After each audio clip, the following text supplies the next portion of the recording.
I don't know if they want us to go. Do you want us to go? Freddie, the engine will be running in half a minute. Half an hour? Half a minute. Half a minute. I could get married and divorced in that time. I want to break free. You sing it. Shoot, David. I want to break free from your lies. You're so satisfied. I don't need you. I want to break free. God knows. Queen have been together 13 years or so, and you want to do different things. I wanted to write a batch of songs that actually came out under the name Freddie Mercury. So ask me about my solo album then, huh? Yeah, what about your solo album? Oh, it's great. Interview? Oh, don't be ridiculous. You missed the rest of the guys? Not at all. I keep wanting to leave, but they won't let me. I'm just a musical prostitute, my dear. Stop that shit. I can make a bigger bang than that, dear.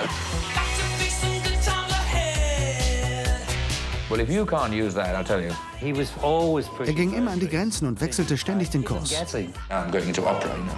Forget rock and roll.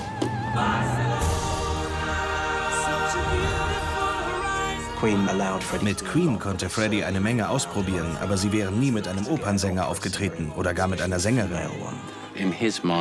Er glaubte, Barcelona müsse das Beste werden, was er je gemacht hatte, weil es vielleicht sein letztes Projekt sein würde. I was extremely promiscuous. I thought sex was a very important thing to me, and I lived to sex and everything. I want everyone to get fucked all night, every day, just like I do. Es gab damals noch keine AIDS-Therapie, deshalb haben sich viele erst gar nicht testen lassen. Sie wollten es nicht wissen, so wie Freddie.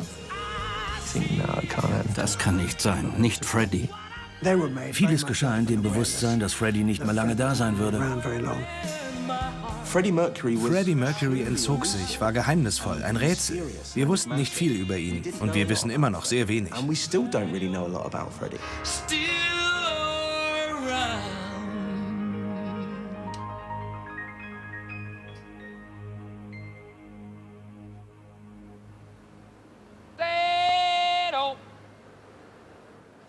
Why haven't you done any interviews in the past few years? Because I hate them. Why? I hate talking to people I don't really know. People do get the wrong impression of me because they've got... It's the media, basically, built me up being a real ogre and a tyrant on stage because of the way I come across.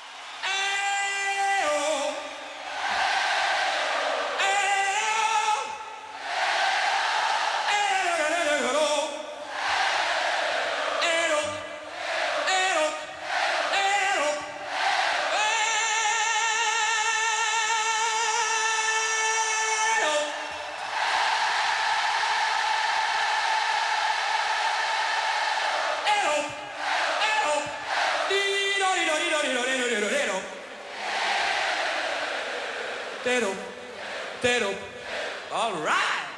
That's the only part they see of me. I don't talk to everybody, so they don't really know the real me. And I don't think anybody will.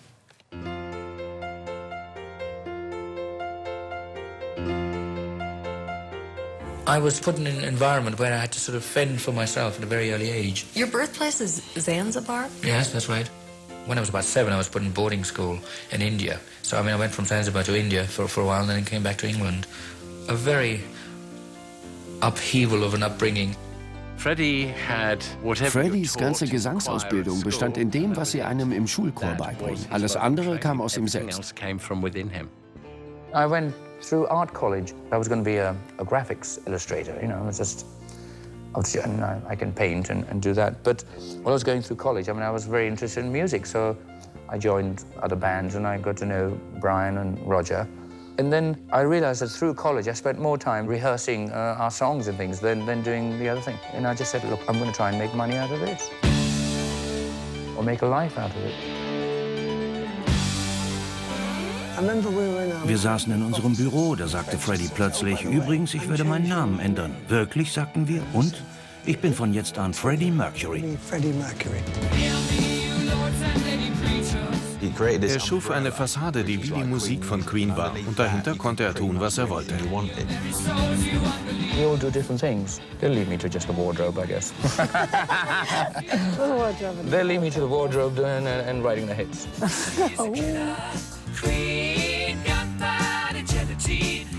I think when we found we had our first #1 in England, that was very nice.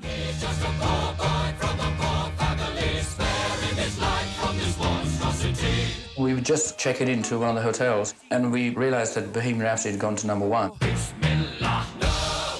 The four of us were in a lift, jumping up and down, and the fucking lift stopped. So there we are. I thought, my God, here's the #1 group in England, just going to suffocate in this damn lift. Meet somebody to love, meet somebody to love, meet somebody to love. People can't put us into one category. There's a lot of ingredients that make up Queen, and you can't put your finger on it, really.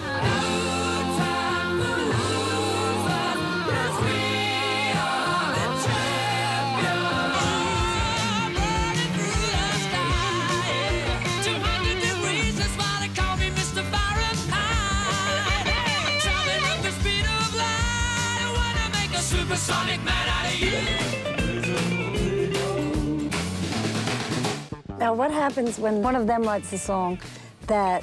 If I don't like Do it... you like the lyrics? Yeah, that's what I was going to say. Not, I'm not going to sit there and say, yes, a song's good if it's not good. They come and tell you that Of course they do. I tell them to fuck off.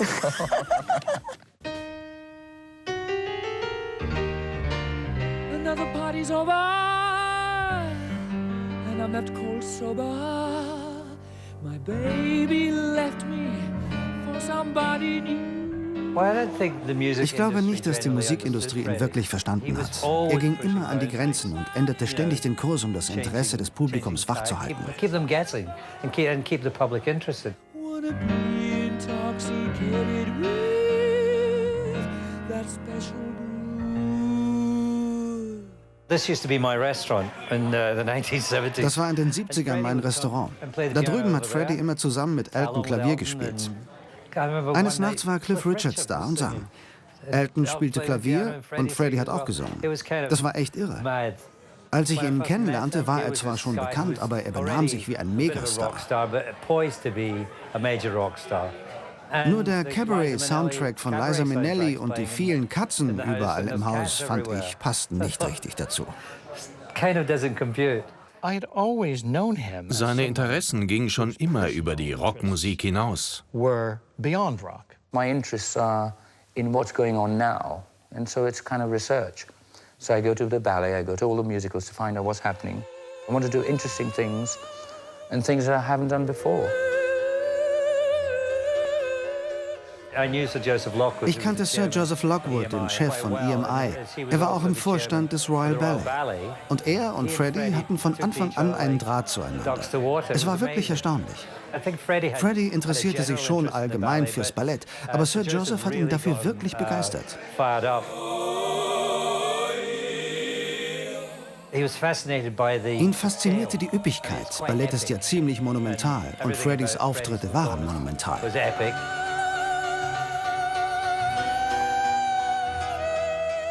1979 sagte er zu mir, komm ins Kolosseum, ich trete mit dem Royal Ballet auf. Performing with the Royal Ballet.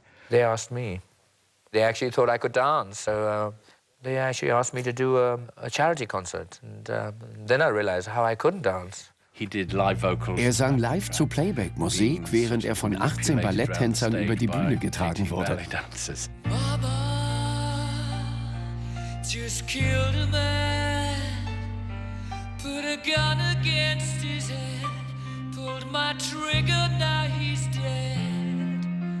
Mama, life had just begun, but now... This included that moment. Und dann kam dieser Sprung.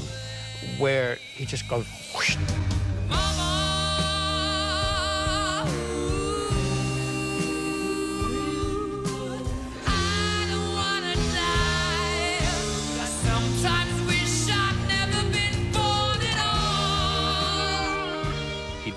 Er verschwand hinter einer Reihe von Tänzern und 20 Sekunden später tauchte er wieder auf. Sie hoben ihn empor und da war er in einem silbernen Paillettenkostüm.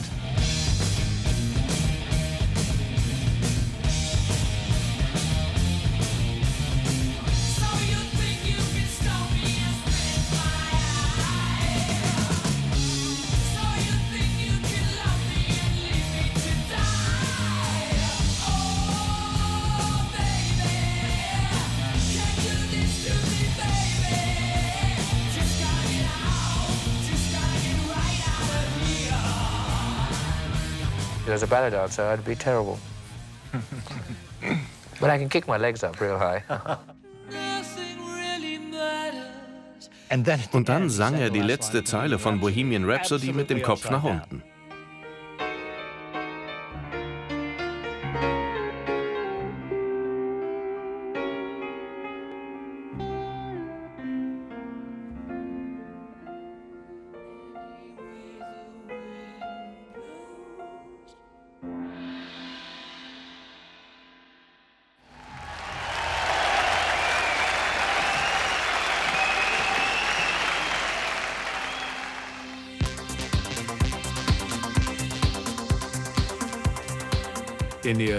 In den frühen 80ern bewegte er sich hauptsächlich in der New Yorker Schwulenszene. Er kaufte sich ein Apartment in der 52. Straße mit Blick auf die Brücke und ließ es krachen. Er war jede Nacht unterwegs. Er liebte Donna Summer. Das hat ihn auch musikalisch beeinflusst.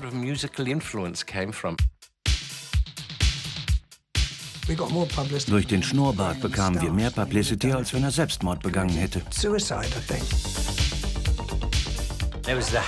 Es war die Hochzeit des schwulen Hedonismus und Freddie genoss dieses Leben. Weg von England und ein bisschen abseits vom Scheinwerferlicht. Und er war ja nicht der Einzige. Jeder nahm Drogen und zusammen mit dem enormen Erfolg weckte das bei ihm das Gefühl, du kannst alles tun, du kannst leben, wie du willst, ohne Konsequenzen.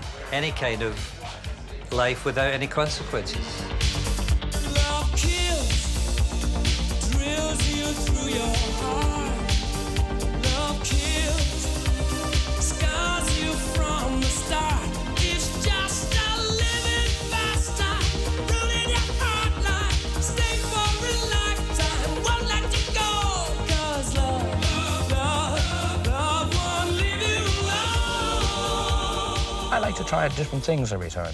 I'm more into the black kind of thing. I like more the disco. And that's why on something like Hot Space, we went off on a limb.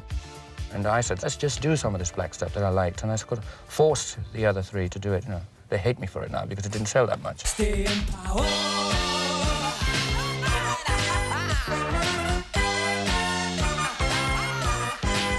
Freddie suchte nach einem Sound, der in einer bestimmten Art von Clubs gut ankam. Tatsächlich waren die Aufnahmen mit ihm eher anstrengend. Alles war immer so intensiv. Das sorgte für großartige Momente, aber es führte auch zu schweren Konflikten. We still fight like kids. Every time I'm in the same room with Brian, within 5 minutes we sort of... Sparks fly. Start, yeah. I haven't hit him yet. But there's still time. Als ich für Queen zu arbeiten begann, war mit das Erste, was Freddie sagte, wir brauchen einen persönlichen. Ich fragte, was meinst du damit? Schließlich fand ich heraus, dass sie eine Art Laufburschen wollten. Es musste jemand sein, zu dem ich einen Draht hatte. Ich kannte Paul Prenter und stellte ihn ein. Paul Prenter spielte in Freddies Leben eine wichtige Rolle. Er zeigte ihm, was er alles machen konnte und was die Clubszene zu bieten hatte. In the nightclubs, in the club scene. Das hat einige kreative Momente ziemlich ruiniert. Alles läuft gerade richtig gut und Paul tigert vor der Aufnahmekabine auf und ab und sieht ständig auf die Uhr. War es schon 7? Mann, Zeit für die Clubs. Er besorgte Freddie Kerle und Koks. Alles, was es brauchte, um diesen ausschweifenden Kick zu bekommen. Je weniger über ihn geredet wird, desto besser. Für mich war er der personifizierte schlechte Einfluss. I don't see Queen touring when they're in the 60s. I won't be with them if they are. I hope that I'm sleeping. Well, Paul Prenter war Freddys Komplize. Wenn Freddie kritisiert wurde, machte er nie den Versuch, ihn, sagen wir mal, ein bisschen runterzubringen, obwohl das manchmal hilfreich gewesen wäre. Just dampen things down at various times, and that would have helped a lot. The band sort of rejected. Die Band hat Paul Prenter abgelehnt, also wollte Prenter Freddie von der Band wegbringen. Und bis zu einem gewissen Grad schaffte er das auch. Als die anderen ihn nicht länger um sich haben wollten, weil sie fanden, er hätte einen schlechten Einfluss, hat Freddie Prenter aus eigener Tasche bezahlt. When we toured America, bei der letzten US-Tour war immer er am Telefon. Wenn Radiosender anriefen, erzählte er jedem, dass Freddie kein Interesse hätte. Dass Freddie gesagt hätte, scheiß drauf, was, so viel ich weiß, meistens nicht der Fall war. Aber dieser Mensch, der so eine Art persönlicher Assistent war, schaffte es, ganz Amerika gegen uns aufzubringen. This one person who was a sort of personal assistant managed to piss off the whole of America. Being a world-famous rock star, does this make it more difficult for you to actually keep a friendship going? Yes, because I think it's harder for other people to try and understand me as a normal person. There must be times when you do need to turn to someone. I don't have that many people to turn to. The only one, if we're talking about it, is Mary, who's long. She's been a girlfriend of mine for a long time, and. Even though we're not together right now, I sort of refer to her a lot. When I met him, he was living with Mary. Als ich Freddie kennenlernte, lebte er mit Mary, den Katzen und Liza zusammen. Und ich glaube, das Schwierigste für ihn war, Mary nicht zu verletzen. Ich war nicht dabei, als sie dieses Gespräch führten, aber er hat immer sehr darauf geachtet, sie nicht in Verlegenheit zu bringen. Mary's gone through just about everything. She's about the only person I can think about. Otherwise, I just I fend for myself, and I cross my hurdles in my own way. Can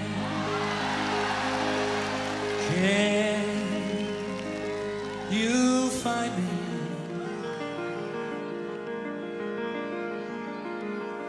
Somebody,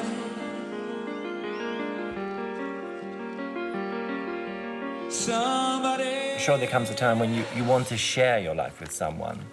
Yes, but nobody wants to share their life with me. Somebody.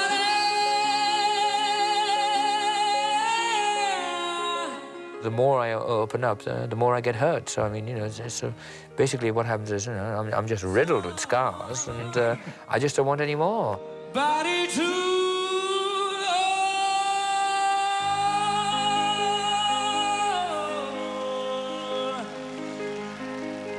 can you find me?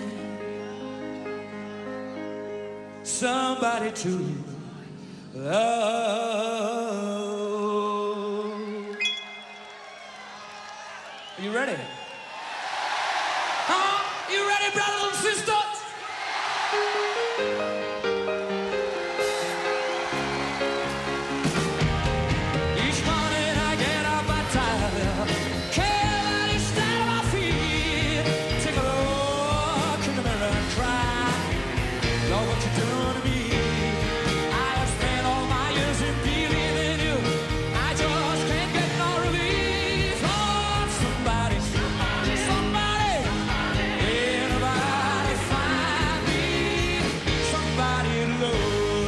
It's not easy living with me. In one way, I think the more mishaps I have, the better the songs are going to be, Once I find somebody, I can find a long-lasting relationship. Bang goes all the research for wonderful songs. At the moment, I'm sort of I'm living on past mishaps. And, well, anyway, having said that, I don't know what's in store for me.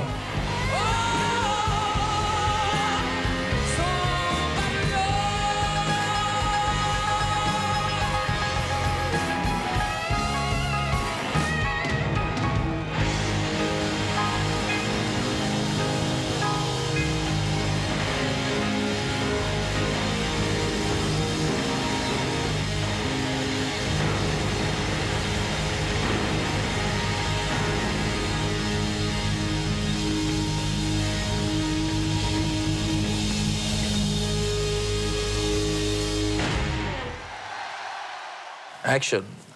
Well, action, Freddie. You have certainly been in action. We've come to expect the unexpected from you, Freddie. And you've certainly done it this time. A solo project, a solo album. And a new haircut.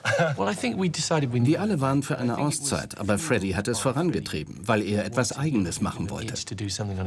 Is it like starting a new career? Not really. No. Because to start a career, you have to sort of go through all the pitfalls, and no, it's just a sort of a bit on the side. Er hat klar gesagt, dass er Queen nicht verlassen wollte, sondern einfach mal was Eigenes machen.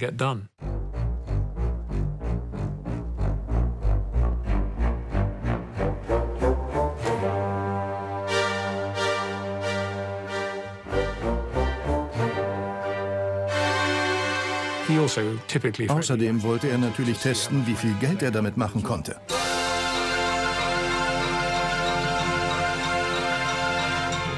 It's a track called Mr. Bad Guy, and that's what the album's called, so I'm happy with that.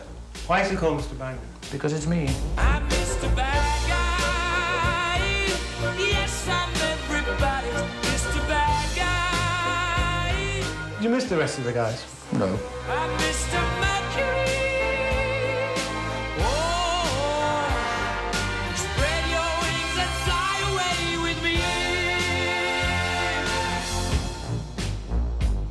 Er war gern in München und genoss es, von allem befreit zu sein. Er sagte einmal, hier kann ich auf der Straße ein Würstchen essen und keiner belästigt mich. Ich bin total glücklich. Ich kann ein Mensch wie jeder andere sein. Nicht, dass er das wirklich gewollt hätte, aber trotzdem. Do you think from your stay in Munich? I've learned a lot. All I know is all the swear words, like blöder Hund and blöder auf, lick my mash. That means lick my ass. Er mochte es, wie wir als Familie zusammenlebten. Vielleicht, weil es das war, was er als Jugendlicher gern gehabt hätte.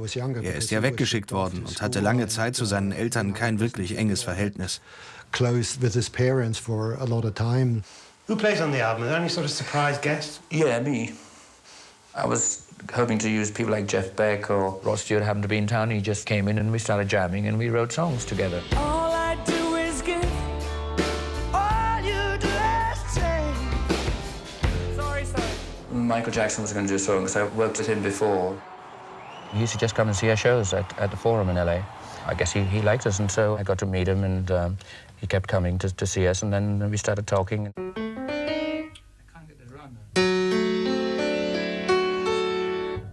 Michael schlug vor, etwas zusammen aufzunehmen, also trafen sie sich in Michaels Tonstudio und arbeiteten an einer Reihe von Titeln. There must be more to life than this. There must be more to life than this. How do we cope in a world without love? There must be more to life than this. When I'm talking to him, I think, my God, he's 25, I'm 37, yet he's been in the business almost longer than I have, because he started that young. And for me, it's sort of quite frightening when I'm talking to somebody who's 25 and you think somebody who was 22 or 25 has just been starting out or whatever, and I could sort of teach him a few tricks, but no, not Michael. They got on well. Sie kamen gut miteinander aus, bis er mich plötzlich anrief und sagte, du musst kommen und mich hier rausholen. Ich fragte, warum, was ist los? Darauf er, Michael bringt jeden Tag sein Lama mit ins Studio. Ich bin nicht daran gewöhnt, mit einem Lama zu arbeiten, und mir reicht's jetzt. I think one of the tracks would have been on the Thriller album if I'd finished it, but I missed out.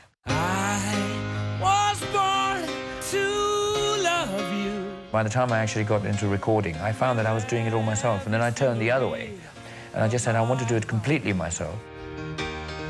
Yes, I was born to take. I don't like to write message songs.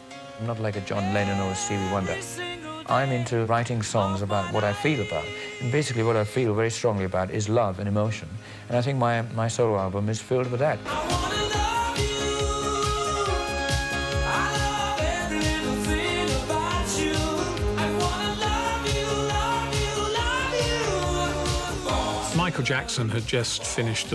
Thriller hatte sich 25 Millionen Mal verkauft und CBS schwamm im Geld.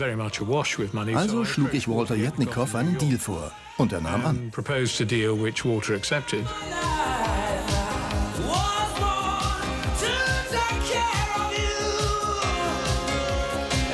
Es war das schlechteste Geschäft, das er je gemacht hat. CBS, cock, bollocks and satisfaction.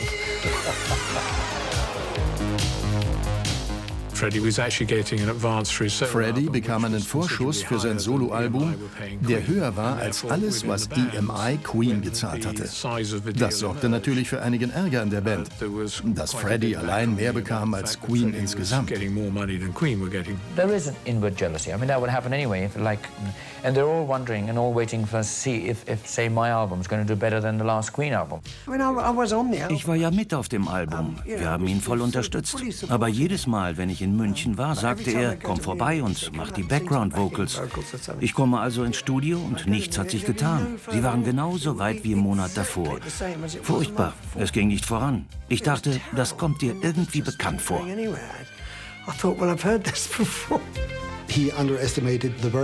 Er hat den Arbeitsaufwand unterschätzt. Für 3 oder 4 Nummer-1-Hits von Michael Jackson hat es wahrscheinlich 60 Songschreiber und 900 Songs gebraucht. Und Freddie machte alles allein. And he was just doing everything himself.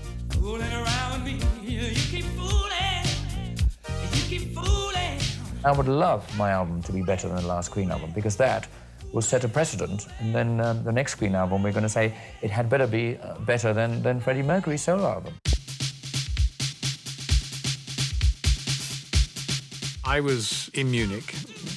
Ich war zu einer Zwischenabnahme von Mr. Bad Guy nach München gekommen.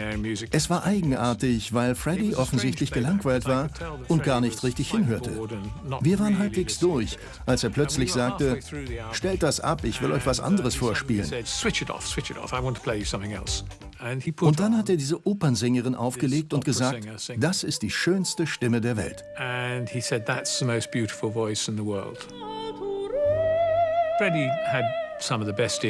Freddie hatte mit das beste Gehör in der Branche und vielleicht hat er gemerkt, das taugt alles nichts. Vielleicht hat er die Abnahme unterbrochen, weil er schon weiter war und ahnte, dass er ein Album produzierte, das nicht zu seinen Besten gehörte. Out of the songs you put on this album, Freddie, which one do you find the most rewarding, personally? Oh, I don't know, the one that sells the most. Es verkaufte sich nicht gut. Für CBS war es ein Desaster, weil sie eine Menge Geld dafür bezahlt hatten. Freddie sagte immer, Geld ist wichtig. Es zeigt mir, dass die Menschen meine Arbeit schätzen. Jetzt hatte er eine Menge Geld bekommen, aber eben als Vorschuss. Es war also nicht wirklich verdientes Geld, weil sie das Album nicht verkaufte. Queen-Fans schätzten es nicht, dass Freddie eine Platte ohne Queen gemacht hatte. Mit sowas riskierst du, deine Fans zu verlieren. You think they just like you to stay in the bracket they know you and that's that? Well, they might like to, but I don't give a shit. I mean, I do what I want, to be honest. I don't sit down and say, oh, okay, what is Mary Potts and Bogner going to buy tomorrow? And no, you can't write songs like that because you can't please everybody anyway. Freddie mochte keine Fehlschläge.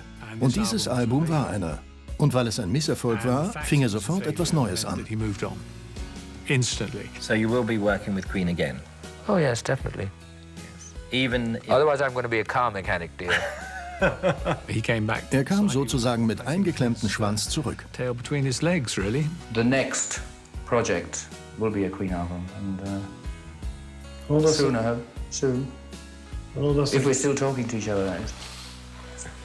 Okay, thanks a lot. Just cut that.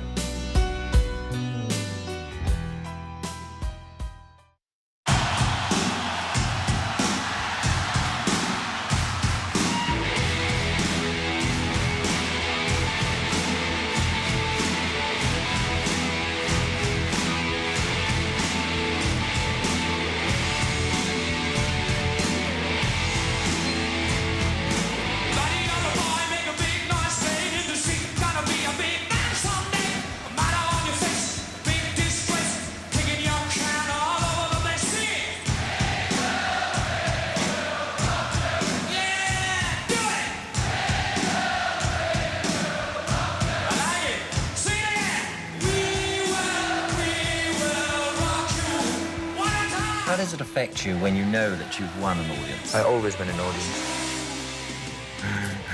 So how are you affected then every night you play to a crowd that big? Actually, that's the part of my role. I have to win them over. Otherwise, it's not a successful gig. You know, it's not a. I have to. It's my job to make sure that I win them over and make them feel that they've had a good time.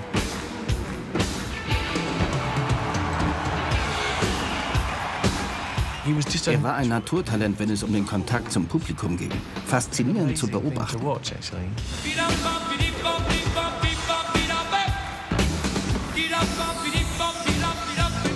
On stage, you give this impression that you're quite a formidable individual, Freddie. I am.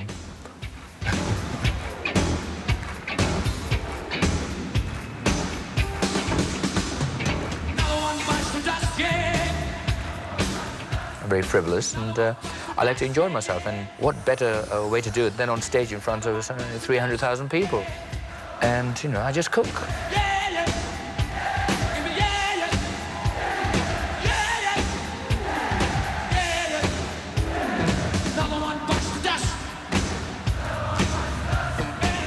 He loved it. He thrived on it.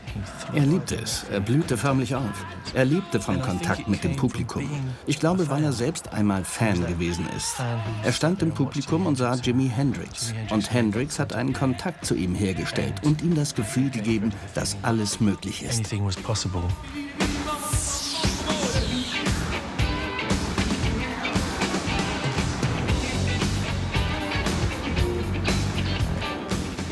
Wenn auf der Bühne stand, hattest du das Gefühl, als wärst du ein Teil dieses leicht tuntigen, abgedrehten Spektakels, über das sich manche Leute so aufregten. Wer im Publikum war, wusste, ich gehöre zu den Auserwählten.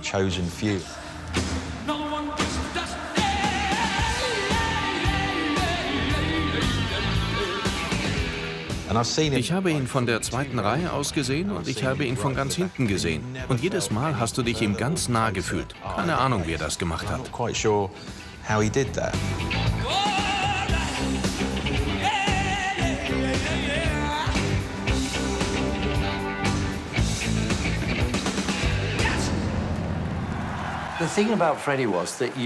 Auf der Bühne war Freddie schillernd, der reinste Orkan.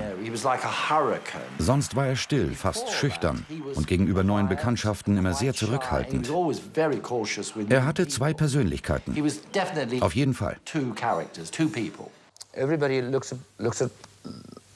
at me on stage and they think that's how I am, like arrogant, and you know, that's the way I know. And when you look at me now, I'm quite boring, really. A lot of people think that you are reclusive. I am a bit, actually, yes. But not in the Greta Garbo way. It's not alone. I like to be alone with my friends and shut myself off, yes. I'd hate to be on a desert island. I'm petrified of being alone. I'm very happy with my relationship at the moment. And I couldn't ask for better. So I finally found a niche that I was looking for all my life. Well, we first met accidentally, I suppose, in a club. He offered to buy me a drink, and I told him to sling his hook, basically. Did you know it was Freddie Mercury? I didn't know who he was, no. He was just a total, absolute stranger to me, yeah. So then what happened after that? I think some months after that, I out at a restaurant. A friend I was with just happened to mention, oh, guess who's behind you? I said, who? Freddie Mercury again. I didn't see Freddie again for, oh gosh, I think about 18 months. And I bumped into him in a club. And that was it, was it? That was it. Same routine again. Let me buy you a drink. What was he like in real life? What was he like off stage? He was quiet, very reserved. Just plain ordinary Joe Bloggs on the street, really. I'm not scared of doing what I want to do. Before, I'd sort of hide in my private. So like when I went out, I had to sort of try and perform a little as well and say, like, and not letting them down and things like, because Freddie Mercury, I don't know what it means, but he had to react in a certain way, what the press had told people. And a lot of times I used to do that, so that I was actually living, in a way, living a false image of myself.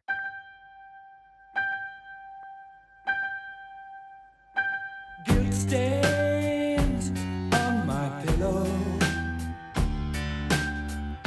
Blood on Diese Party in München war schon eine Riesensache, aber auch eine Art Schlussakt. Es schien, als wären die dekadenten Zeiten vielleicht nicht gerade vorbei, aber im Schwinden begriffen. Es war, als wollte Freddie von seinem alten, ausschweifenden Lebensstil Abschied nehmen.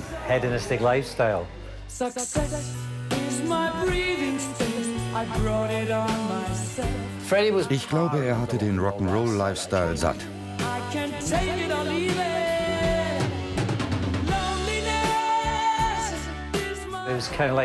Es war wie die letzten Tage im Führerbunker. Freddies großer Abgang.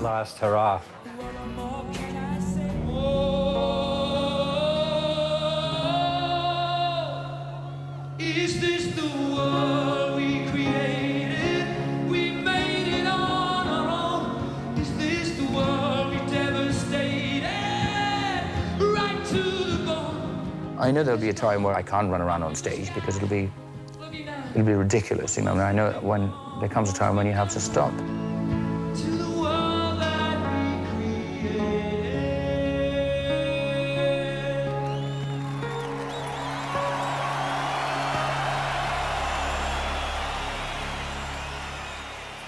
I remember the very last gig in Nebworth. Während des allerletzten Gigs in Nebworth sagte Freddie, verdammte Scheiße, ich kann das nicht mehr. Tut mir leid, aber es ist fast unmöglich, ihn ohne Kraftausdrücke zu zitieren. Er sagte, ich kann nicht mehr, das müsst ihr verstehen. Wir dachten, naja, das ist eben Freddie. Er soll gesagt haben, dass er das nicht ewig machen könne, dass es unterschiedliche Entwicklungsstufen in seiner Karriere gebe. Rock'n'Roll sei was für junge Männer und dass er, sobald er in die Jahre käme, etwas anderes machen müsste. You might not have the physical fitness to run around on stage, but you can still write songs. So one way or other, the music side is always going to be in my life, you know.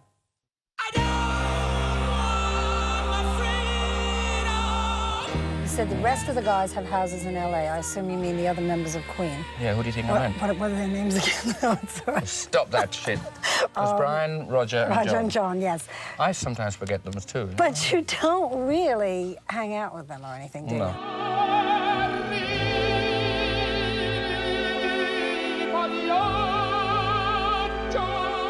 They have very different characters and they like different things. You know, I like to go to ballet and opera and things. They don't like all that. They just keep going to rock and roll shows.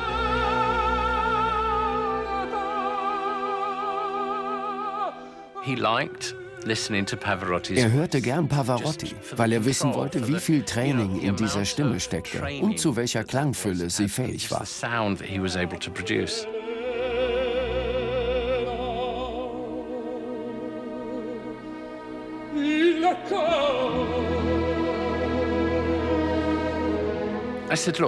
Ich sagte, warum hörst du ihn dir nicht mal live an? Er sagte, gut, okay. Ich besorgte Karten, Loge, ganz vorn. Freddie gefiel es. Er ist gut. Und dann, erster Akt, zweite Szene, kam die Sopranistin.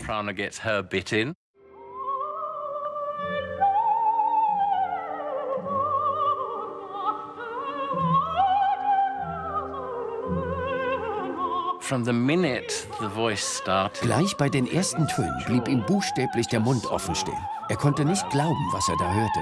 He could not believe what he was hearing.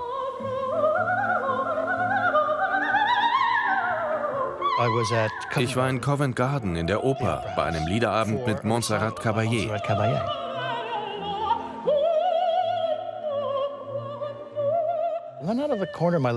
Und irgendwo links von mir ist da plötzlich ein wildes Gestikulieren. Ich sehe hin und da sitzt Freddie in einer Loge, beugt sich nach vorn und zeigt auf die Bühne. Wie ein 12-Jähriger bei den Beatles.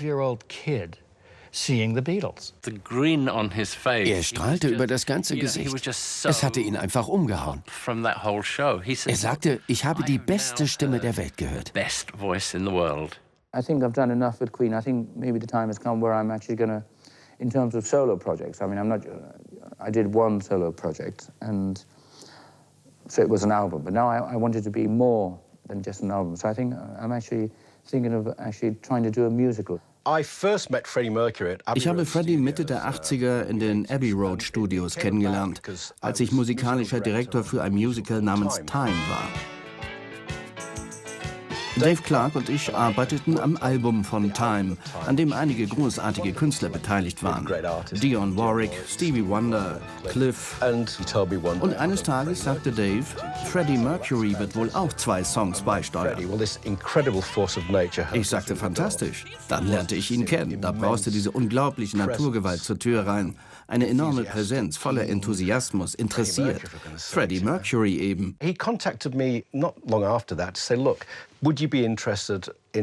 Kurz danach rief er an und fragte, würdest du mit mir ein Soloalbum aufnehmen? Ich stimmte zu und er sagte, aber vorher möchte ich noch die Coverversion eines Songs aufnehmen, etwas, das ich noch nie gemacht habe. The Great Pretender. Hello, my name is Freddie Mercury, and this is my latest recording, The Great Pretender.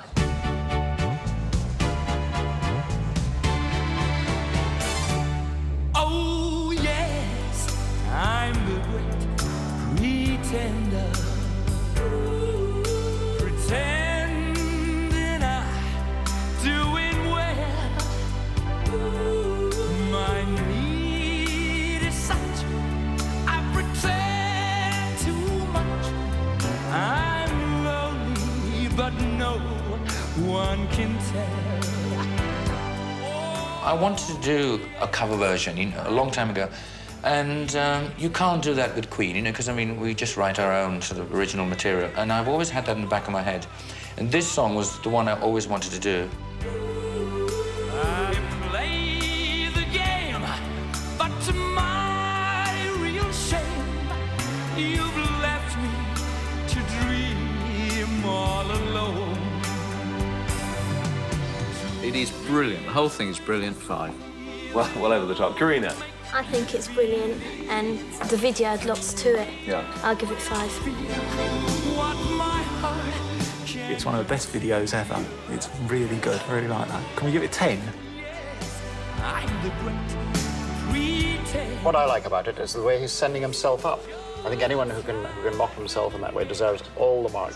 I give it 5.5. So well done to Fred. He wins this week's pop pedal. Er dachte, das passt, weil er auch etwas vorspiegelte. Er hatte sich ja selbst erfunden. Freddie war ein scheuer Mensch, der sich schützen wollte. Most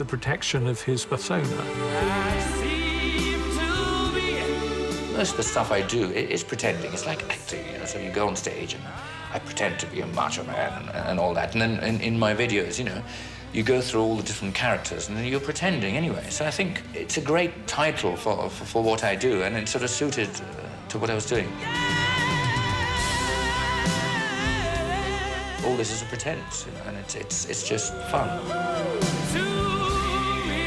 When I feel what my heart can conceive. Oh, yes, I'm the great pretender. Heute wissen wir fast alles über unsere Prominenten. Wenn Freddie jetzt über die Straße ginge, würden die Leute Handyvideos von ihm machen. Aber Freddie entzog sich. Er war geheimnisvoll und rätselhaft. Truly elusive and mysterious and enigmatic. Do you think you could live without fame? Quite easily. Do you like your job? I love my job, but I hate talking to people like you. Interview? Oh, don't be ridiculous. Wir wussten nicht viel von Freddie und wir wissen immer noch kaum mehr.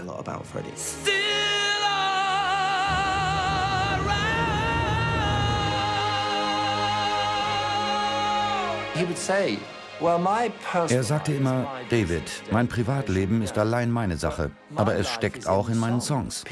Wenn die Leute die Songs hören, wissen sie die Antwort. Mehr muss ich nicht erklären.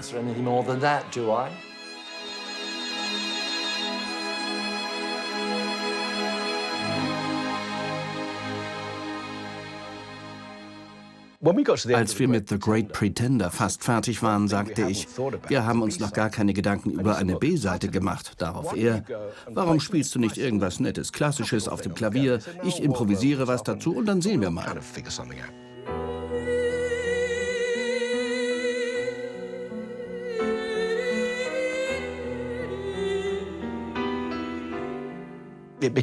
Und das wurde dann die B-Seite.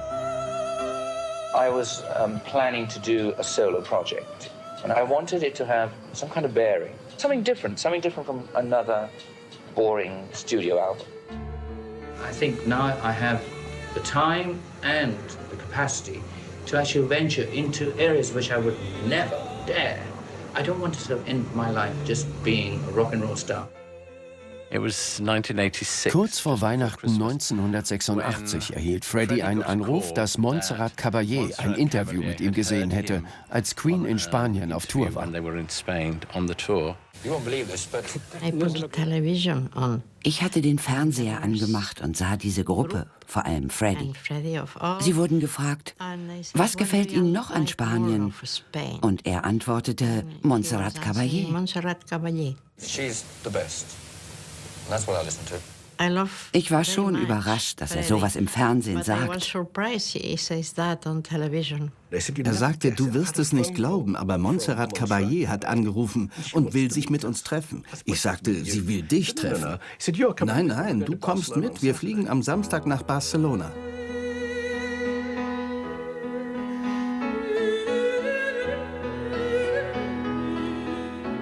Er sagte, wir sollten ihr etwas mitbringen, das sie zum Lachen bringt und ein bisschen das Eis bricht. Warum nehmen wir nicht mit, was wir gerade gemacht haben?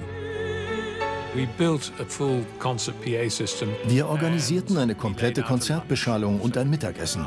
Die Idee war, wir essen gemütlich zusammen, dann spielen wir ihr seinen Song vor und sagen, so ungefähr haben wir uns das vorgestellt. Ich hatte Freddie noch nie so nervös erlebt. Er rauchte Kette und rannte ständig hin und her. Wir haben uns im Ritz getroffen. Zuerst war er ein bisschen schüchtern, als er mit mir singen sollte. Er war so nervös, dass er alles, was er sich zurechtgelegt hatte, völlig vergaß. Statt „Schön, Sie kennenzulernen, möchten Sie etwas essen?", platzte er heraus, „Ich habe einen Song für Sie geschrieben, wollen Sie ihn hören?"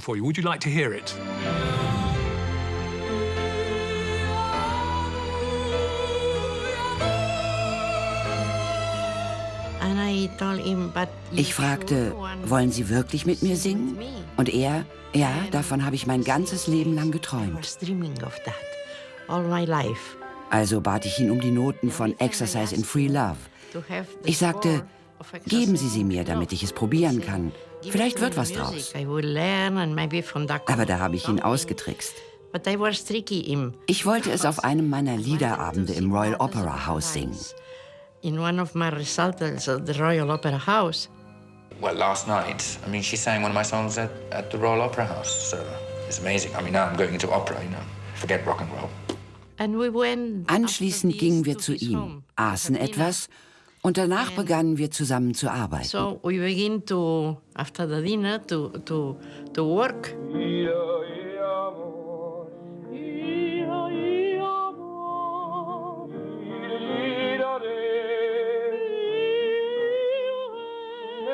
She said things like, only one song, are you sure? You only want to do one song? And I said, well, let's see how we get on, you know, if you like more of my music. And she said, how many songs does a normal rock and roll album have? And I said something like 10. Oh, we'll do 10 songs then.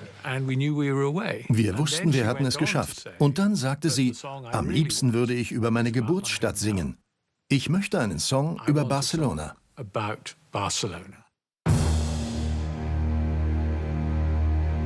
What drives you on? At this very moment, it's Montserrat Caballé. It's like a flippant gesture for me to start it off with, and I really thought it would never come to any sort of fruition. And when she accepted it, I was dumbfounded. So then I thought, my God, I better put my money where my mouth is. It's such a challenge, actually. I've never thought of writing songs in that way. Now, she said she wants to do duets with me. I have to sort of think in a totally different way.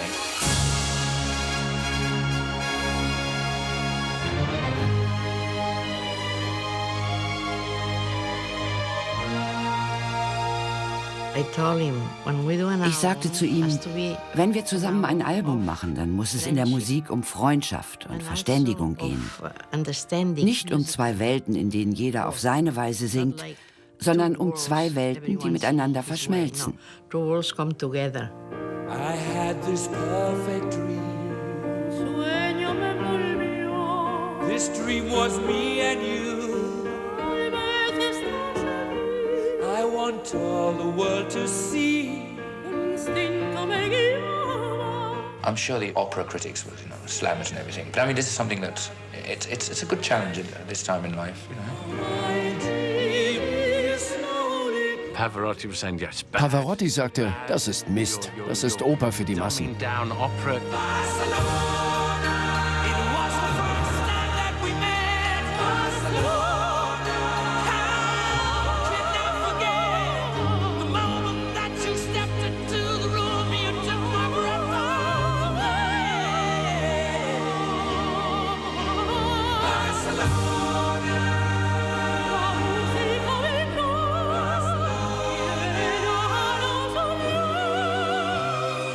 Nein. 98% der Leute, die Barcelona kauften, hatten noch nie von Montserrat Caballé gehört. Freddie hat sie mit einer großen Künstlerin bekannt gemacht. Es war sofort ein Erfolg. Freddie Mercury's given us a lot of good stuff over the years. The first video back in '76 with Bohemian Rhapsody, and now he brings opera into the singles charts. The highest new entry this week with Montserrat Caballé, Barcelona.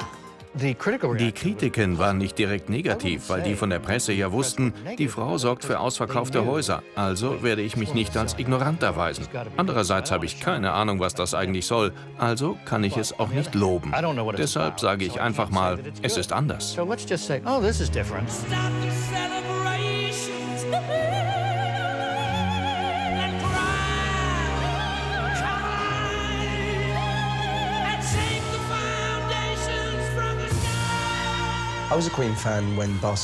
Ich war Queen-Fan, als Barcelona rauskam.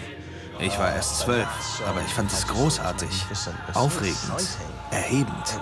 So uplifting.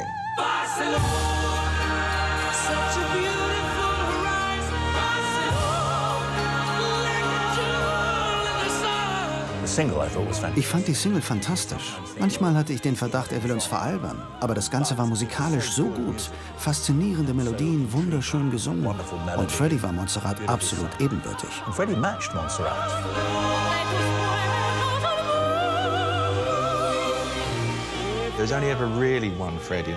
Nur Freddie konnte sowas durchziehen.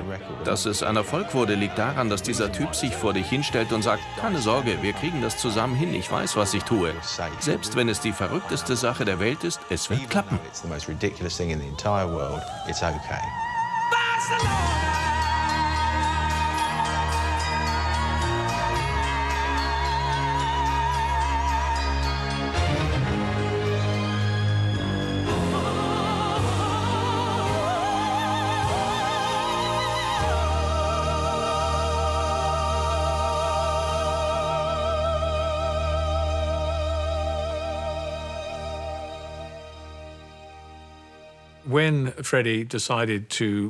Als Freddie sein zweites Soloalbum aufnehmen wollte, flog ich wieder nach New York, um mit Walter Jetnikoff darüber zu reden. Freddies erstes Album hatte sich nur 130.000 Mal verkauft und CBS litt noch immer unter den Verlusten. Walter saß also da und meinte, woran habt ihr als zweites Album gedacht? Ich sagte Duette. Er klingt interessant, da könnte was draus werden. Duette mit wem? Ich antwortete, mit Montserrat Caballé, einer spanischen Opernsängerin. Er ist ausgeflippt. Das kann nicht dein Ernst sein, dass du mir als zweites Album Opernduette vorschlägst. Schließlich bot er eine ansehnliche Summe, damit er uns los wurde und wir das Album mit jemand anderem produzierten, was wir dann auch taten.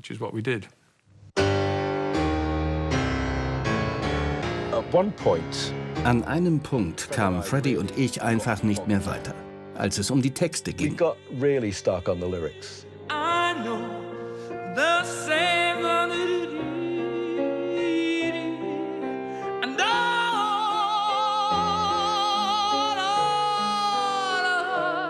It's easier for me to write a melody and a structure, but in terms of the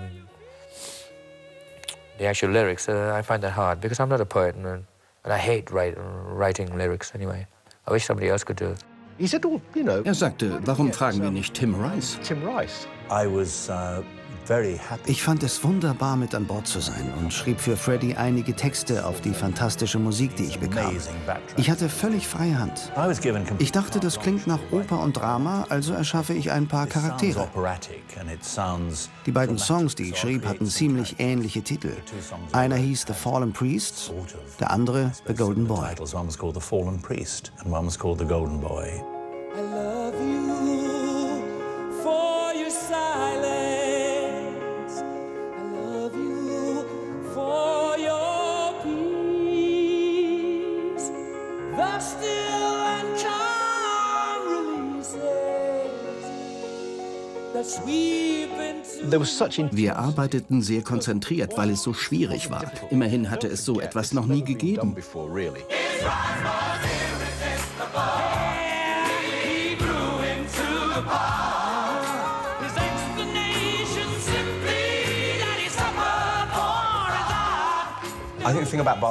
Das Barcelona-Album hat Freddie Dinge ermöglicht, die er mit Queen nie hätte machen können. Mit Queen konnte Freddie eine Menge ausprobieren, aber sie wären nie mit einem Opernsänger aufgetreten oder gar mit einer Sängerin. Einer der Gründe, warum Freddie so viel von sich selbst in das Barcelona-Projekt investierte, war sicher, dass er gerade von seiner AIDS-Erkrankung erfahren hatte. He explained to me that obviously he'd got some rather heavy news for me. And I suppose like everybody's reaction, just total disbelief. No, we must get someone else's opinion on this. We talked a little about it, but then he just said, look, these are the top 8 specialists there are. In der schwulen Szene gab es damals Leute wie Jimmy Somerville, die sehr politisch waren, aber auch etwas Strenges, Asexuelles an sich hatten. Andere hatten Angst, geoutet zu werden. Aber Freddie, genau wie Elton, lebte seine Sexualität völlig sorglos aus. Er war auf jeden Fall ein großes Vorbild. Er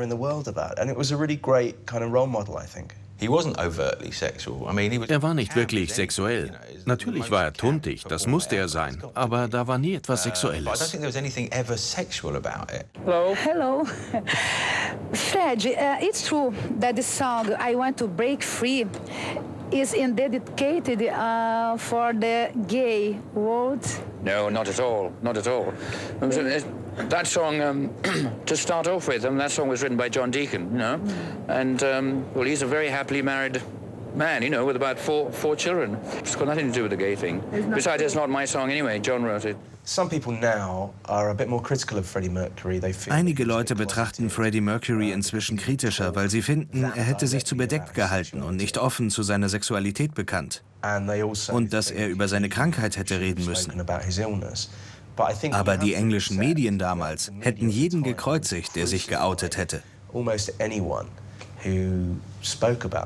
Like some prison officers demanding protective clothing.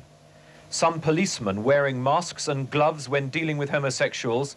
Some morticians refusing to embalm the bodies of AIDS victims. I always feel terrible when people. Ich finde es schrecklich, wenn aus heutiger Sicht Leute für ihr sexuelles Verhalten in den 70ern verurteilt werden. Damals hat niemand damit gerechnet, dass eine sexuelle Handlung, welcher Art auch immer, Konsequenzen haben könnte. That there would be no consequences for whatever your sexual actions may be. I was extremely promiscuous. It was excess in every direction. I want everyone to get fucked all night, every day, just like I do. He intentionally didn't get tested. Er hat bewusst jahrelang keinen Test machen lassen. Es gab damals noch keine AIDS-Therapie. Deshalb haben sich viele erst gar nicht testen lassen. Sie wollten es nicht wissen. Genau wie Freddie. And Freddie was one of them. Ich habe auf Ibiza ein großes Interview mit ihm gemacht. Er hing mit seinen Freunden am Swimmingpool rum, spielte ein bisschen Tennis. Da fiel mir auf, dass etwas nicht stimmte, dass er vielleicht HIV-positiv war. Ich fragte ihn im Interview danach und er antwortete sehr aufrichtig. Freddie, how has the AIDS thing affected you? Well, I've stopped going out or whatever, and to be honest, I tell you, I've almost become a nun. I thought sex was a very important thing to me, and I lived through sex and everything, and now it's just gone completely the other way, and it's frightened me to death. And then I've just stopped having sex. Basically. Have you? Yes, I just like titillation now. You know, I'm also an old bird now, dear. One of these days in the studio. Einmal standen im Studio 2 Gläser Champagner. Ich wollte eins nehmen und er sagte, nimm das andere. Tut mir leid, sagte ich. Ich wusste nicht, dass du schon daraus getrunken hast. Ich wollte ihm wie immer einen Kuss geben, aber er sagte, nein, keinen Kuss mehr. Don't kiss me anymore. And I thought, you are angry. Ich dachte, er sei wegen irgendwas verärgert, aber er sagte, nein, Monsi. Er nannte mich Monsi. Ich bin HIV-positiv, deshalb will ich dich nicht mehr küssen. I am seropositive. And I don't want to make a kiss to you. Das war zu Beginn der Krankheit, also sagte ich natürlich, du siehst doch gut aus, du bist stark, du singst wunderbar. But you look so good, you are so strong. And you sing so wonderful. Er sagte, ja, aber ich weiß, dass es damit irgendwann vorbei sein wird. That I can't anymore.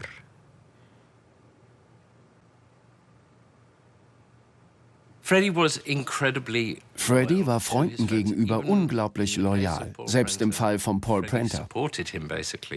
Er gab ihm Geld, damit er sein Leben wieder auf die Reihe bekam. Aber sobald Paul wieder auf den Beinen war, verschwand er, ging zurück nach Irland und da hat er dann die Story verkauft.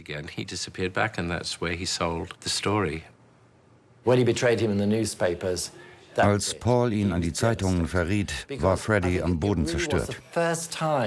Es war das erste Mal, dass er öffentlich betrogen wurde. Das war ein fürchterlicher Schock für ihn. Wenn du jemandem all deine Geheimnisse anvertraust, und der geht hin und verkauft sie für gerade mal 50.000 Euro. Das war entsetzlich. Das Ganze passierte, als Freddie gerade die Aufnahmen mit der größten Operndiva der Welt vorbereitete. For him, the greatest singer in the world. When all the salt is taken from the sea, I stand deep floor. I'm naked and I bleed. But when your finger points so savagely, is anybody there?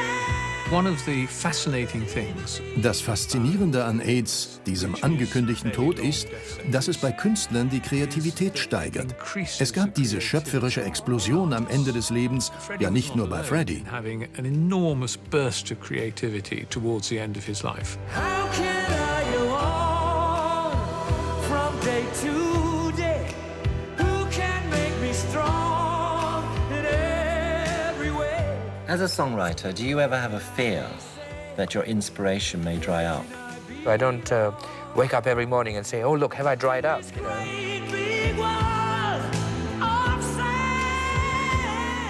He's looking after me. When that happens, it won't happen. That's all there is to it. I'll think about it. I don't think it'll ever happen. I'll die first.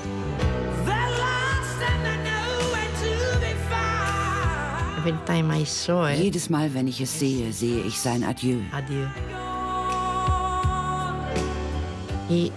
Er nimmt meine Hand, ich will ihn zurückhalten.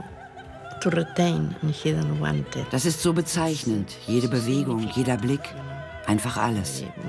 Every look, everything.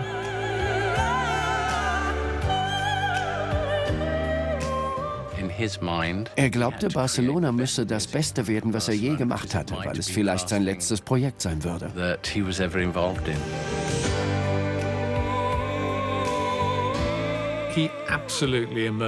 Er ist in diesem Album aufgegangen. Es war für ihn wahrscheinlich das Wichtigste, an dem er je gearbeitet hatte.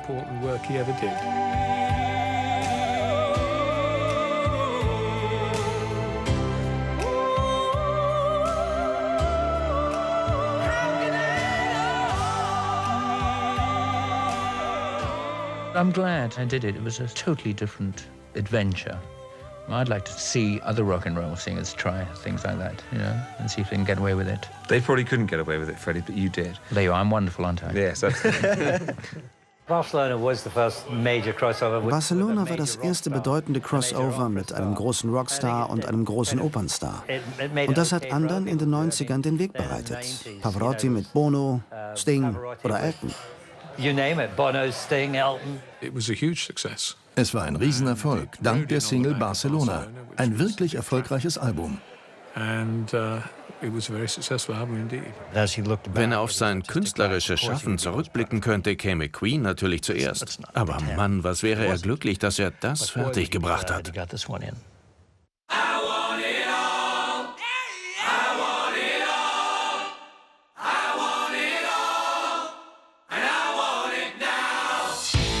After we took this long sort of holiday or doing our solo stuff, we decided that we'd only come back together if we really wanted to. And we felt that we really wanted to. We just came into the studio and things just evolved naturally, straight away. So we were hungry for it. And it felt like the early days. And that's why we got very sort of excited. And out came a whole load of tracks.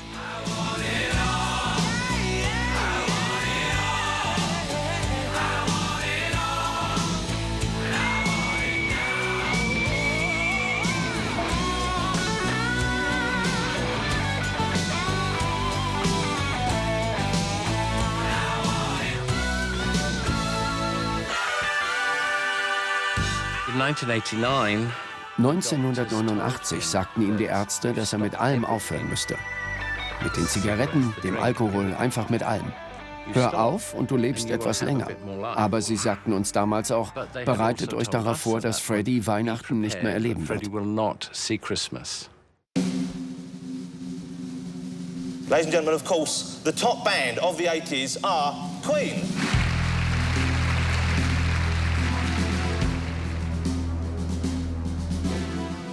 Innuendo galt allgemein als Rückkehr zur alten Form. Es war ihr erster Nummer-1-Hit seit Under Pressure. This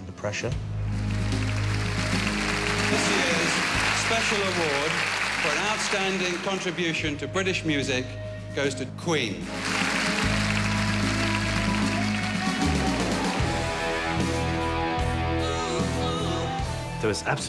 Ich hatte überhaupt nicht den Eindruck, dass er krank war.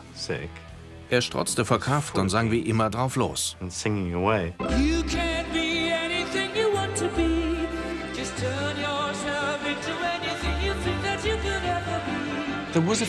Es war ein Gefühl, als hätten wir unsere Jugend wiedergefunden. Es war toll. Wir haben uns mit den Ideen jedes Einzelnen intensiv auseinandergesetzt.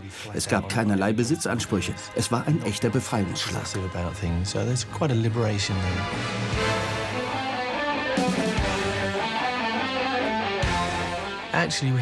Wir hatten eine fantastische Zeit. Wir waren wie eine Familie und arbeiteten im Studio, bis Freddie dann sehr müde wurde. You make me smile when I'm just about to cry. Seine Katzen waren ihm wichtiger als die meisten Menschen. You make me laugh and I like it. Wenn er auf Tour war oder unterwegs zu Aufnahmen, wollte er lieber mit seinen Katzen reden als mit Freunden. Er rief sie tatsächlich an. Er rief denjenigen an, der auf sein Haus aufpasste und erwartete, dass der ihm eine seiner Katzen ans Telefon holte.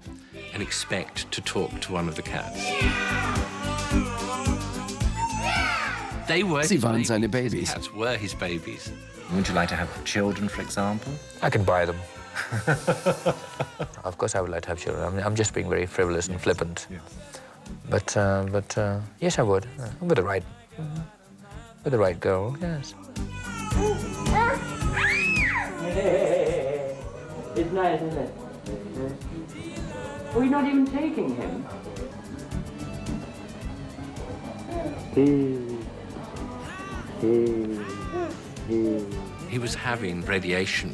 Er bekam Bestrahlungen, aber das musste so um 5:30 Uhr morgens passieren, weil so wenig Leute wie möglich sehen sollten, wie er ins Krankenhaus ging. Anschließend ging er nach Hause, ruhte sich ein paar Stunden aus, kam dann ins Studio und arbeitete.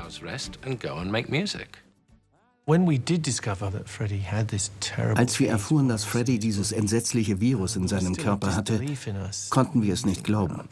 Nicht unser Kumpel, nicht Freddie. Es muss einfach einen Ausweg geben. Er wird geheilt werden. Bis zum letzten Moment haben wir es zwar gewusst, aber irgendwie nicht wahrhaben wollen. We sort of refused to know, if you like. Do you ever worry that you could end up a lonely rich old man when you're 70? No, because I will be dead long before that. You don't expect to make old bones? No, actually, I really don't care. I have lived a full life, and if I'm dead tomorrow, I don't give a damn.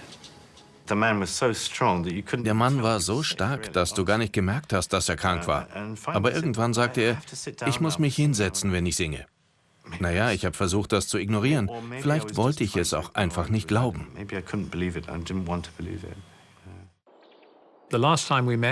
Das letzte Mal haben wir uns ungefähr 10 Tage vor seinem Tod getroffen.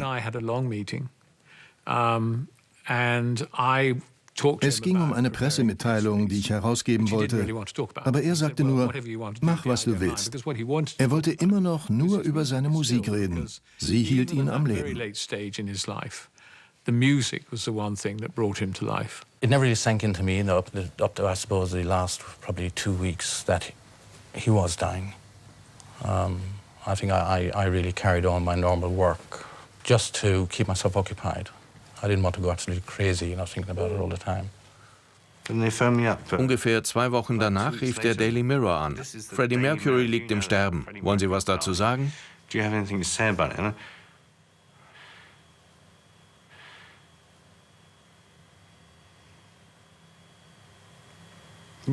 Es war gespenstisch. Er machte nicht den Eindruck, als würde er sterben. Er war voller Tatendrang bis zum Schluss. The music world has been paying tribute to Freddie Mercury, the lead singer of the rock group Queen. He died last night, 24 hours after confirming he was suffering from AIDS. I turned on teletext. Ich las Teletext und da stand, Rockstar Mercury an AIDS gestorben. Ich weinte, heulte und schrie. Ich weinte die ganze Nacht. Am Abend nach seinem Tod ging ich zum Logan Place 1. Da waren an die 100 Leute, die weinten und sich gegenseitig trösteten. Es war unsagbar traurig. Why did you want to come today? Well, just to pay our last respects to him and just to show what sort of person he was, a person that everyone loved and never hurt nobody. Ich schrieb auf einen Zettel, es kann nur einen geben. Eine Zeile aus dem Film Highlander, für den Queen die Musik gemacht hat.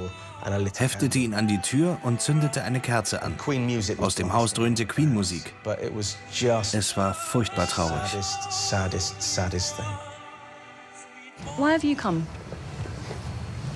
I can't answer any questions. Some say the greatest gift Freddie Mercury left behind was his public acknowledgement that he had AIDS. Just 24 hours before he died, he ended speculation about his health by issuing a statement saying he was HIV positive. Die Presse hat dann noch ein letztes Mal ihr Gift gegen Freddie versprüht. Da gab es erschreckende Beiträge. In einigen stand sogar, dass Freddie wegen seines ausschweifenden Lebenswandels den Tod irgendwie verdient hätte. Unglaublich.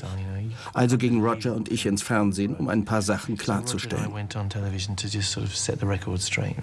Everybody's become instant experts on the life and past of Freddie Mercury, be they in the papers or be they on television. The commentators. Where did they go wrong and where did they go right in their assessments? You first. Well, I mean, it's been quite distressing to read some of the reports in the press. Yes, I mean, it would be wrong of us not to say that he has been depicted in certain quarters as a sort of decadent, wild, bisexual, irresponsible lover. Certainly the Freddie we knew wasn't wildly promiscuous. He wasn't consumed by drugs, any of these things that people are saying.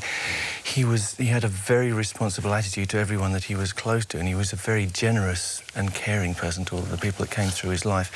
And more than that, you can't ask. I tell you, we do feel absolutely bound to stick up for him, because he can't stick up for himself anymore. So, you know. I think Man kann für niemanden eintreten, wenn Paul Daniels neben einem sitzt. sitting next to you.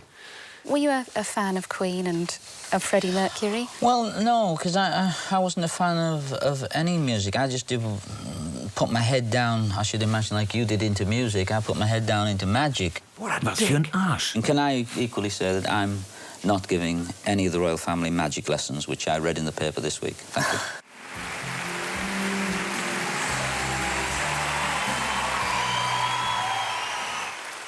Awards are very strange things.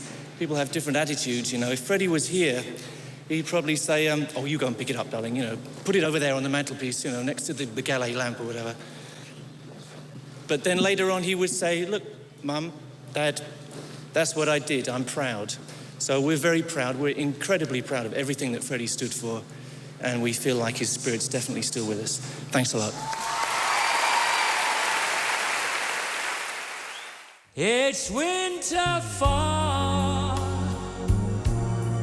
red skies are gleaming. Oh! It's 4 years since Freddie Mercury, the lead singer of the rock group Queen, died from AIDS. Today, owing to a combination of his foresight and the marvels of modern recording techniques, a new Queen album will be released with Freddie Mercury singing. Am I dreaming? Am I dreaming? Es war eine echte Aufgabe, dieses Album zusammenzustellen. Es heißt Made in Heaven. Und es ist seltsamerweise eines unserer besten Alben.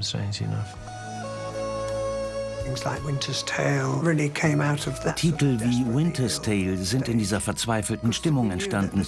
Wir wussten, dass es zu Ende ging, also wollten wir aus jedem Augenblick das meiste rausholen.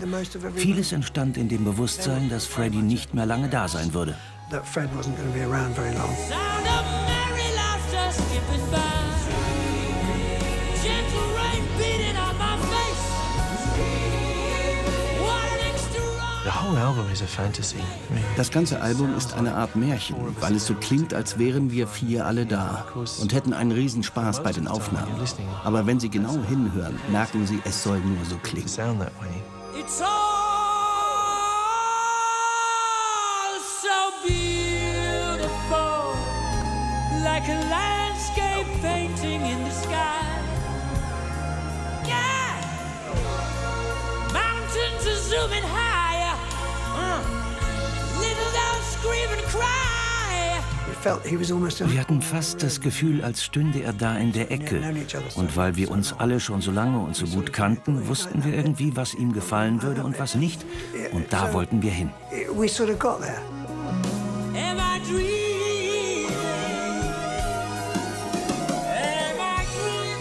Wenn ich das jetzt höre, ist es das reine Vergnügen.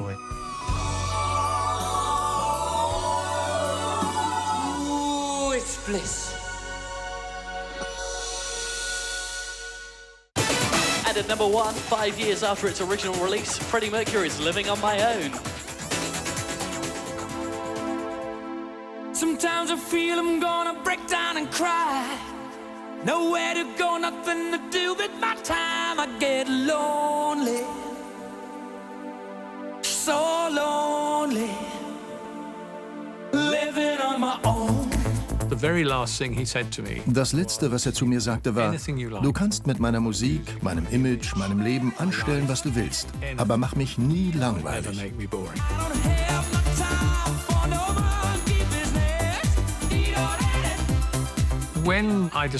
Ich ging zu EMI und sagte, Living on My Own auf seinem Soloalbum ist großartig. Wir sollten einen Remix machen.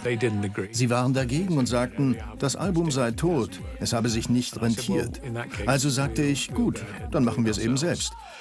Wir haben den Song neu abgemischt, selbst vertrieben und dann, als er in ganz Europa zum Disco-Hit wurde, hat EMI ihn übernommen. Wanted to become a dance hit across the clubs of Europe.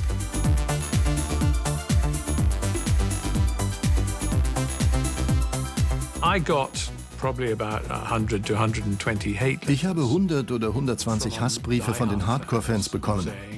Wie kannst du es wagen, seine Musik anzurühren? What are you touching his music for? Aber ich habe es getan, weil Freddie immer klar gemacht hat, dass er nicht an den alten Sachen hing. Für ihn waren es Produkte. To him it was a disposable product. Songs are like buying a new dress or a new shirt. I mean, it's just, you wear it and then you discard it. I mean, people are always writing new songs. I think, okay, a certain few classics will always remain. But and as far as I'm concerned, I like to sort of look upon it as writing new material, you know. Whatever written in the past is finished and done with. Freddie Mercury was quoted as saying, my song. Freddie hat mal gesagt, meine Songs sind Verfügungsmasse. Entweder war er bescheiden oder er tat nur so. Jedenfalls lag er falsch, weil seine Songs zeitlos sind. Vielleicht sind sie nur so zum Spaß geschrieben worden, aber einer Menge Leute bedeuten sie sehr viel. Und wahrscheinlich wird man sie noch hören, wenn wir alle nicht mehr sind.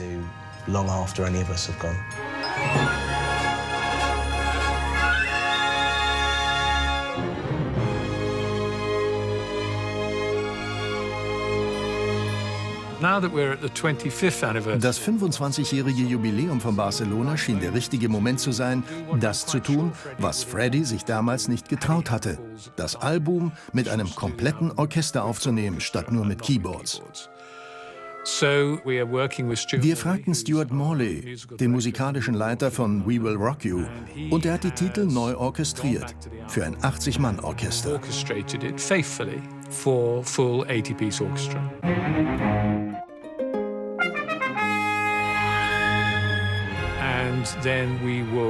Wir werden Freddys und Montserrats Stimmen hinzufügen und das Album so realisieren, wie es geworden wäre, wenn Freddie damals den Mumm gehabt hätte.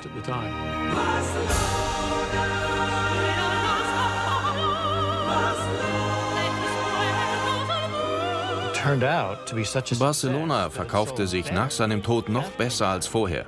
1992 fand dann die Olympiade in Barcelona statt und der Song landete auf Platz 2.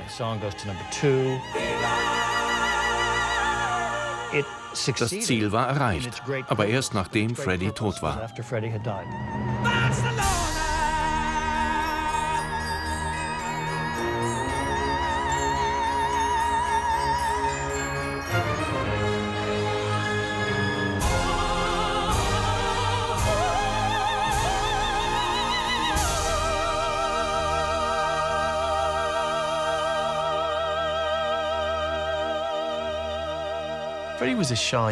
Freddie war ein schüchterner Junge mit seinen Zähnen, seiner Haut.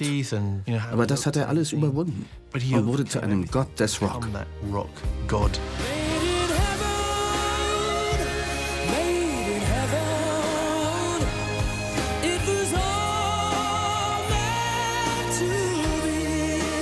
You think you're going to get to heaven? No, I don't want to. You don't want to? No, hell's much better. Look at the interesting people that you're going to meet down there. You're going to be there too, you know.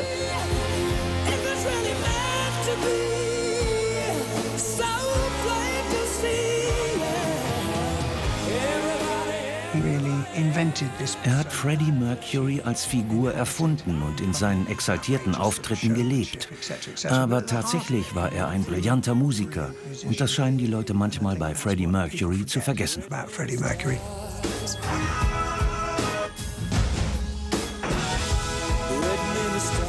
How would you like to be remembered? Oh, I don't know. I don't really think about it. It's up to them. When I'm dead, who cares? I don't.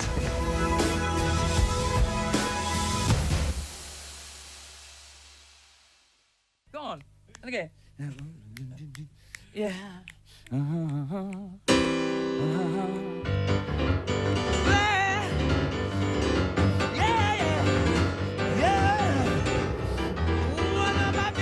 Now, your album's been shipped round the world, Freddie. Have you anything to say to the stations in Australia? Looking to actually outrage them with my new costumes. Do you have a message for the stations in Brazil? I just want them to have a carnival every time they listen to my songs, you know. A message for the stations in Japan? Japan, better watch out, you know. And do you have a message for the stations in Mexico? No. Why not? Because I don't give a shit. Go! And finally, the stations in Sweden. Fuck everybody else. That's it. Come on, do your baby! You forgot Tibet. Oh, fucking hell, now, come on, that's enough.